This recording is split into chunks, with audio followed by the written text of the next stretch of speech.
Alright, just a simple video. I had my Game Boy Advance out. Wanted to check out a few games. When I did the review on this Easy Flash 4, we had some issues with it. Sometimes, when you go to boot up, it would freeze. Maybe sometimes, it would lose like a save game or something. And I'm not going to say it's perfect, but I'm going to say it's better since I swapped the SD card, if I get the SD card out of there. I think it came with like a no-name brand 2 gigabyte. I think it had a 2 gigabyte card in there. And, SD cards are dirt cheap these days. There's really no excuse for no-name brand.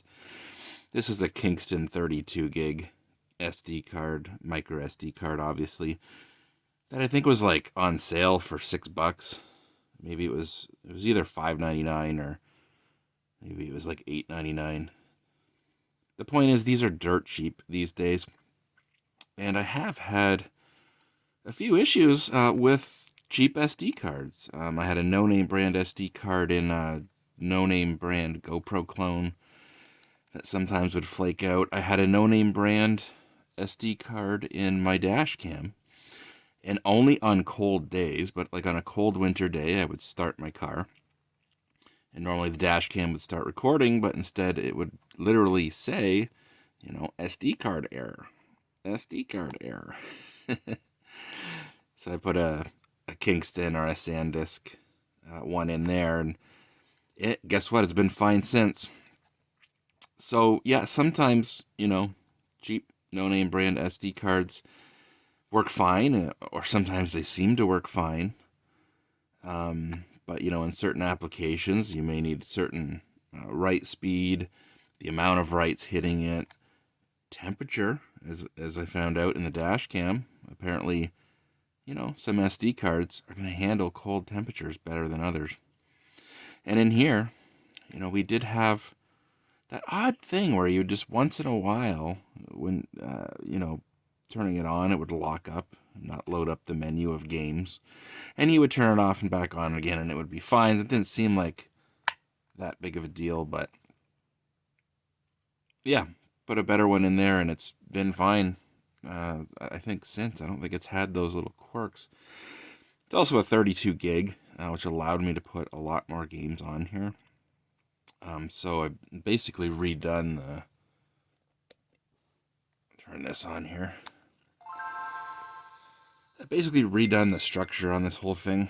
So we've got a lot more games on here than we had before. As you can see, that came up no problem.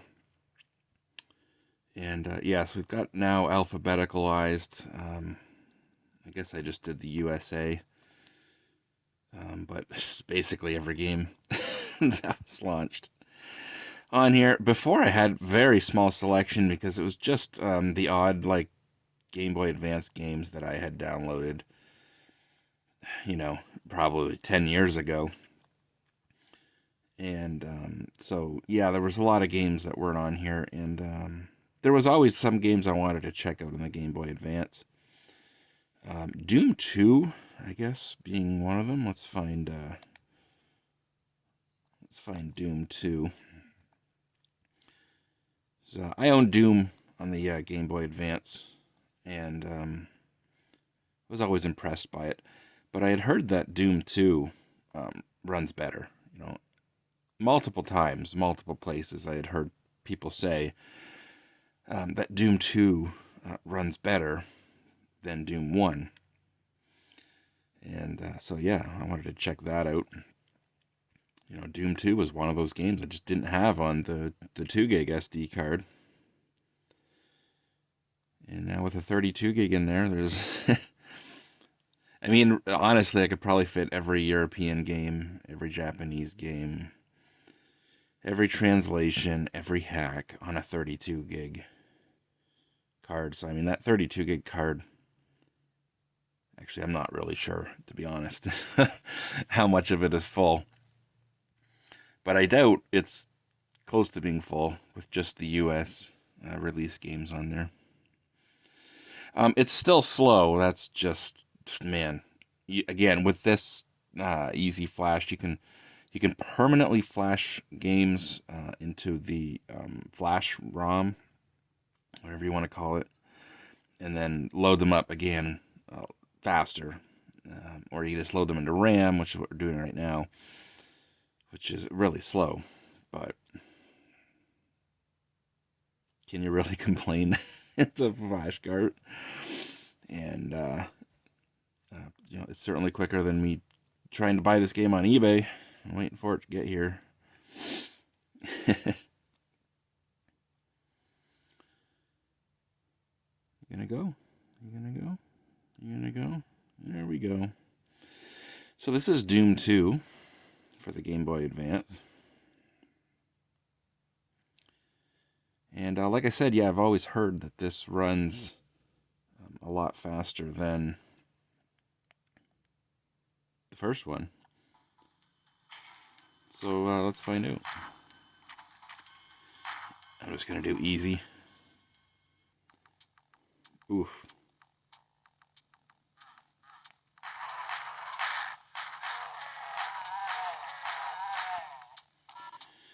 Initial impression, honestly, I mean, maybe it runs a little better than Doom 1. But it doesn't look like it has the dynamic lighting on. Do you know what I mean? Let's see. We have gamma. So we don't have like a dynamic lighting on and off. Everything looks too bright. It doesn't look like dynamic lighting is on. Maybe it is. One thing with the Game Boy Advance you have to remember is you never had a good screen in there until the 101. You know, the original Advance was just reflective only, and the original SP was the front-lit weird hybrid reflective thing. I always, for some reason, would expect that A is going to shoot and B is going to open doors. It's like backwards of what you would expect. No, I don't really want to save. Just go to the next level.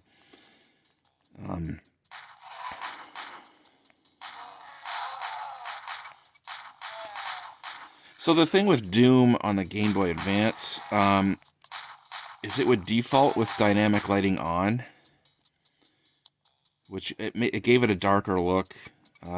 Different sectors and sectors in the background would have different lighting, which made it look a little darker overall.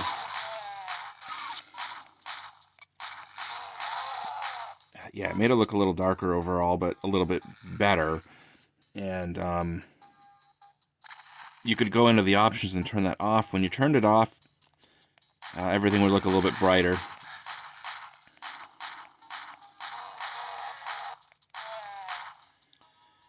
But it would run a little bit better.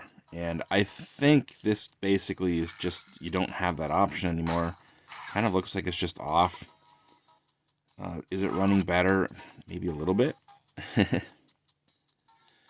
But, I mean, it's running a little bit better than Doom 1 with dynamic lighting off. Okay. That's Doom 2. I guess I gotta power cycle to get back to the menu. It runs good. I just don't know how much better it really runs than Doom 1 with dynamic lighting off. But yeah, so what was another game I wanted to check out? Duke Nukem 3D is a game I've never played on the Game Boy Advance. I remember when it came out, I remember reading reviews for it, and it ran, all the reviews said it ran good. But also, I think it's like a whole new. It's like a whole new episode, if you will. It's not like the levels from Duke Nukem 3D. In fact, it's not called Duke Nukem 3D. It's just called Duke Nukem Advance.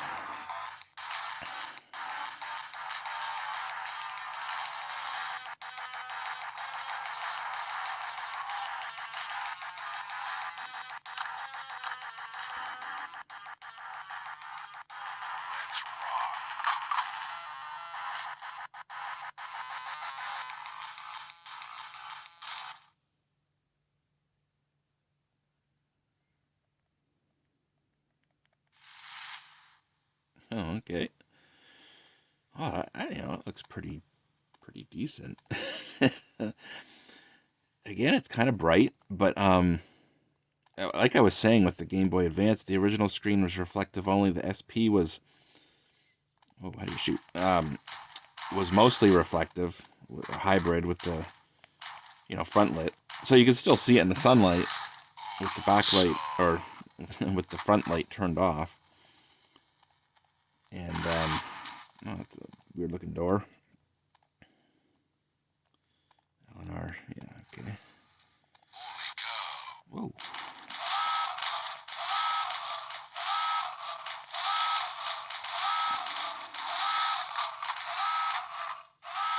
Okay. Oh.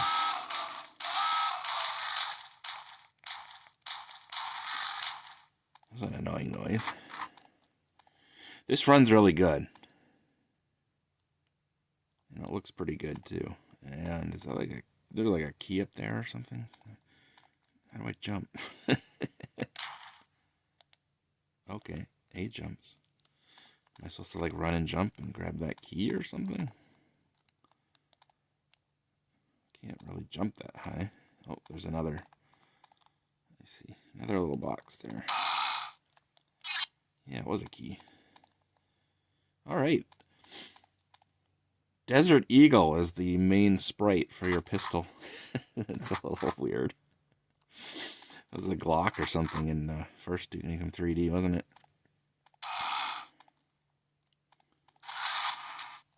Oh, those look like they're gonna. Again, I always want to hit A to shoot.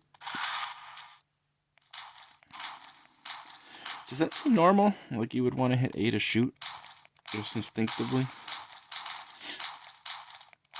Or do you think B shoot is fine?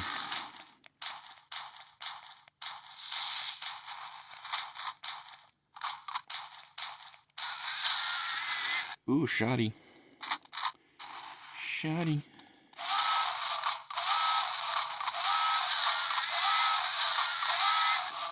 God, that noise is annoying. I'm running away just to get away from that noise. Oh my god. Have I made my point about the screen yet? I keep mentioning the the original Advance and the original SP being reflective, and so the screens were not as easy to see, and you couldn't get as much details and shadows and highlights, and so game developers would compensate. You're not going to have like a lot of dynamic range. The image does look overall kind of bright, too bright maybe, but you got to remember they were designing this to be seen on a screen that wasn't going to be as easy to see. And so yeah, when you put a modern screen in a Game Boy Advance, you're going to notice that in some games. Not all games, but some games it seems like the developers took into account that they wanted to make things a little bit easier to see. But yeah, this runs good. Oh, a transporter. Oh my god, a lot of transporters.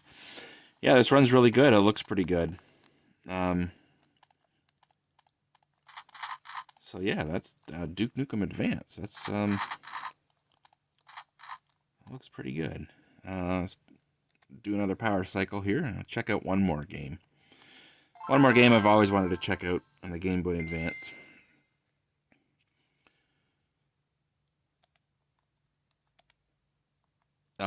Super Mario Kart, or it's not Super Mario Kart for once, Mario Kart Super Circuit. That one's flashed into the like the ROM, EEPROM. I don't know what you would call it. the NAND. I don't know, whatever they call it on here. So you can see I can load into that anytime because that's a game I play a lot. And so I have that ready to go in the permanent flash. But then you can always load games into the RAM. They just take a lot longer to load. And as you can see, this thing is loaded up every time. Again, it used to have issues sometimes bringing up the list of games. And sometimes when you power cycle and it has to save the... like it saves the SRAM for the save game to the SD card. Sometimes I think it would hang there. Maybe. I think... Oh, I do have a hacks and homebrews. Oh, I just open Laura in there. Yeah. Anyways, what was the other game I've always wanted to check out? Was it's like Simpsons Road Rage or Hit and Run. I don't know if that would be under The Simpsons. Or is it just under Simpsons?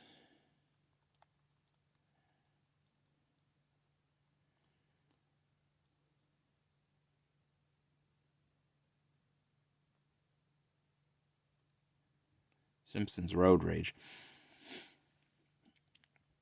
This Game Boy Advance works really, really well with this IPS screen in there. It came together really well. Get you a good look at that. It's got the black side panels and buttons and everything on the green. And what was I gonna say? Oh, the D-pad's a little stiff. So I don't remember if that's a factory membrane or if that's an aftermarket. You know what I've found is most aftermarket membranes are not 100% perfect. And it's so subtle. The amount of pressure it takes to press the button down, and then as you let off, the amount of pressure when it releases and how hard that pops back. And very subtle differences between stock membranes and aftermarket membranes. My B&A buttons feel damn perfect. They bounce back. I don't know if you can hear that. They bounce back very fast.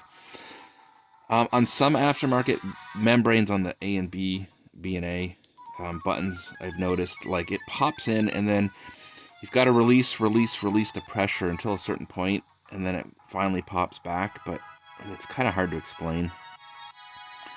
I would say the B&A buttons feel perfect on this, but the D-pad is a little stiff. So you got to press just a little bit harder on the D-pad to get it to actually activate. And so that's a little annoying long periods of play. It wouldn't sound like it. It wouldn't sound like a big deal, but it is a little uncomfortable to play. And I've kind of backpedaled a little bit on, everyone goes, oh, I love the Game Boy Advance because of its wide format. I love the wide format. I'm still kind of hit or miss, and yes, it gives you the LNR, triggers. But I still prefer like a Game Boy on any other vertical, a DMG or a Pocket or a Color, as far as how that feels in my hand. But again, it may be because this D-pad is slightly stiffer. And when you're holding this, when I'm holding it, I tend to have my index fingers behind the Game Boy Advance. In other words, I find it more comfortable to hold without my fingers on the L and R triggers, if I'm playing a game where I don't need to use the L and R triggers. But if I have my index fingers on the L and R triggers, then it's a little harder to use the D-pad because it's so stiff. What is performance? Oh, okay, I don't know. Let's just go to Sunday Drive just to see what this looks like. Oh, they all have different... Oh, of course they all have different cars.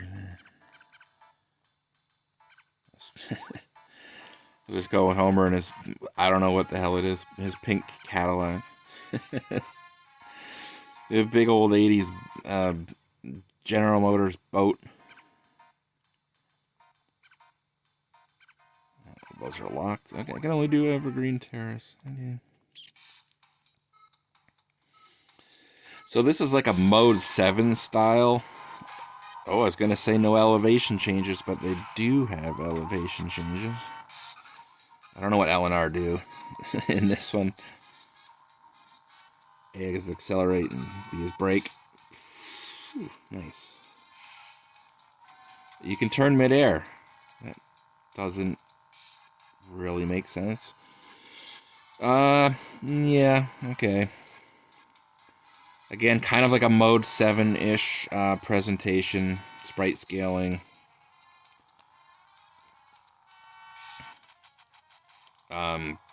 Super smooth, though. It's actually very smooth.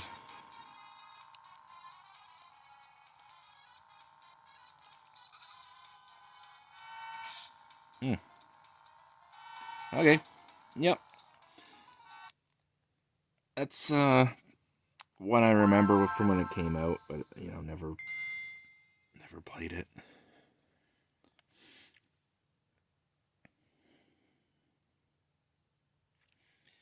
You'll see the light on here is red more often than not. That's just because I'm running like ETA loops in there, so they're like 1.3 volt instead of 1.5 like an alkaline. And so the voltage is always a little bit low, but it can hold that for a lot longer before it starts to slope. If that makes sense. This thing obviously will run for hours and hours and hours off of those batteries. Well, this is saying that, you know, they're low. So you just kind of got to ignore that. Just because the voltage is a little bit lower. If these were alkalines and there were 1.5 volts nominal, and, you know, they were dropped to 1.3, at that point they'd be considered low. But these are going to go for hours and hours and hours at 1.3. What else did I want to check out on here?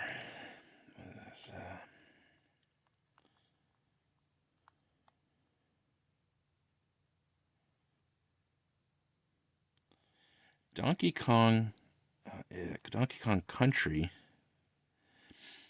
is one of those games I was just talking about. How the developers made the gamma, made the dynamic range, brightened up everything because they knew you were going to be looking at it on a reflective screen, right? And I forget what it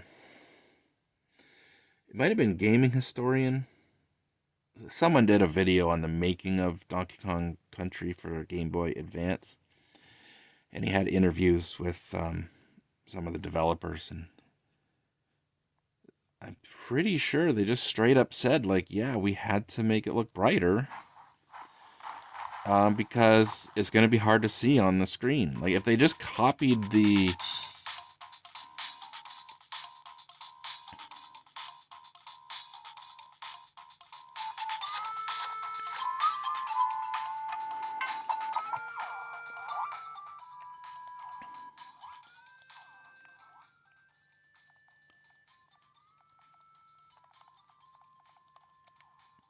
Gonna say, if they just copied the brightness, the gamma, the colors exactly from like the Super Nintendo version, it might have been too hard to see on this screen. Well, not this screen. This is an IPS screen. But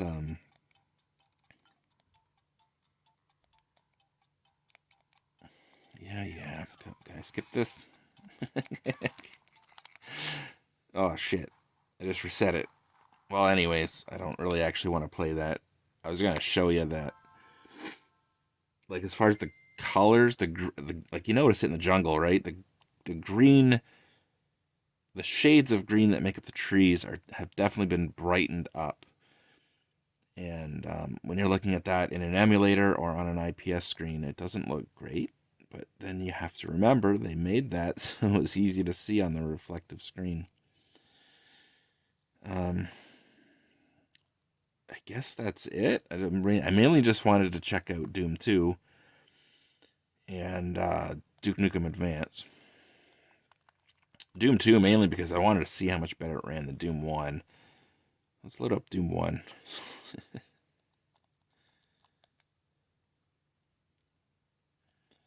Because Doom 1 has that option where you can change the gamma, or the dynamic lighting.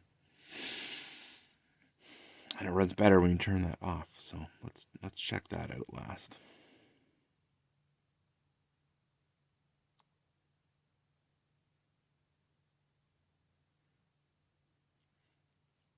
Yeah, I was playing Mario Advance 2 a lot on this Game Boy Advance after I modded it, and I noticed, especially pressing right on the D-pad, requires a you know, I'm not going to say a ton, but just that little extra bit of force when you're constantly scrolling to the right.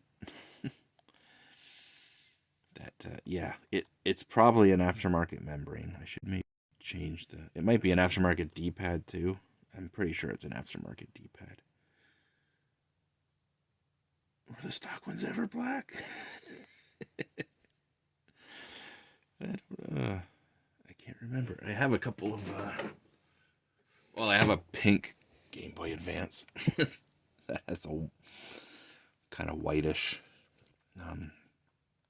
D-pads and buttons. Okay, so I guess the purple one would have had black buttons, right? So this is Doom 1 on Game Boy Advance, and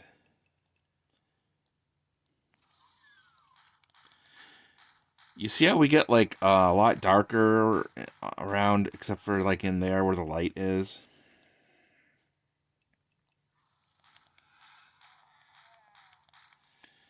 So by default in this one, dynamic lights are on.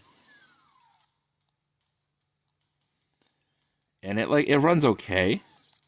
I was impressed with this, when I bought this game when it came out, actually, on Game Boy Advance. And I had just like, the original.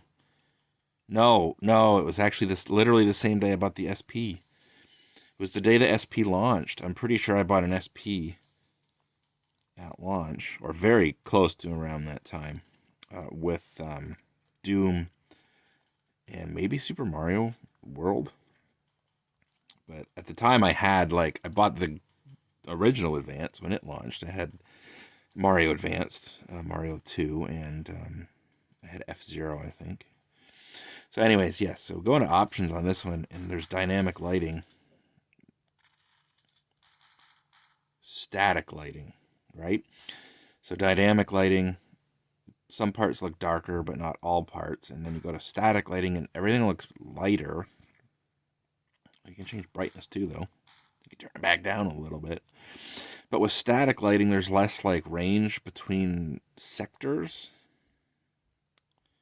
So you're not gonna have like where some sectors are dark, much darker or lighter than, and that didn't save, did it? Static lighting.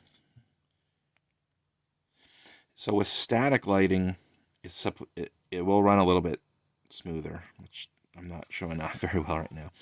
So you can really see it here, where it's like, the difference between the dark spots and the light spots isn't as noticeable. But I think it does run a little bit better.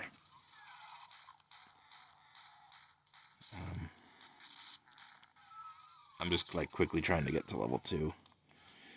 Because depending on the level, obviously, the complexity of the level. I don't want to save. Okay. So here we go. So if we like spin around,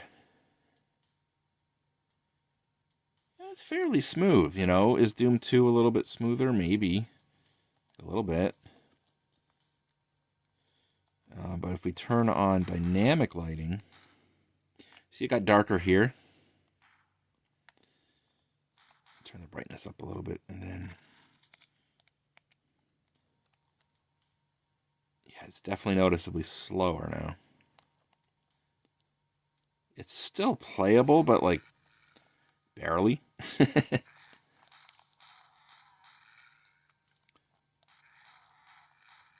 A is shoot on this one. A just realized A is shoot on this one, whereas B was shoot on Doom 2, wasn't it?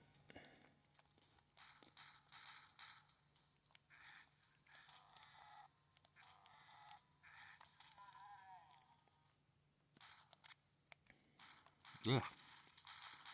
Static. Yes, look how much brighter that section gets when we go to static lighting. But it runs a little bit better. It's a subtle difference, but there's definitely a difference there. There's definitely a noticeable difference between the performance of how this runs with static lighting versus dynamic lighting. And again, on a OG Game Boy Advance with like a backlit screen, you probably wouldn't be able to see a lot with like the dynamic lighting on. Right? Like it would have been really hard to see in the darker areas. So you had to take that into account. Oh God, it's chugging here. Yeah. I mean, Doom 2, they just kind of gave you less options. You don't have, I think it almost just looks like it's the static lighting mode, and you can't change it. You know, maybe that they just assumed that was better. Or maybe with Doom 2, some of the bigger levels with dynamic lighting, it just would have been unplayable. Again, it's playable with dynamic lighting here, but you know, is it maybe borderline at times? I mean, I thought again, it still runs pretty good. You know, for what it is on a Game Boy Advance, I thought it was impressive enough when it came out, and I would have had the original SP front lit SP when this came out.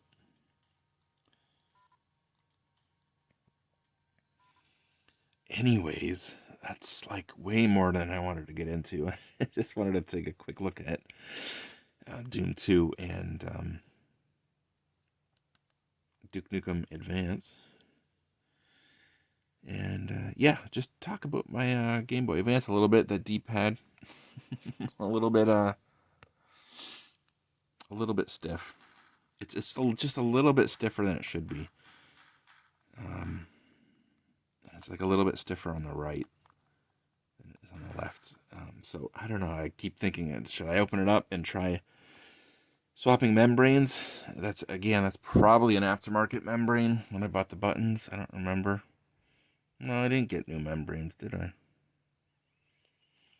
Maybe it's just the stock membrane. I don't remember. But anyways, yeah, this flashcart has been working a lot better since I changed the SD card in there.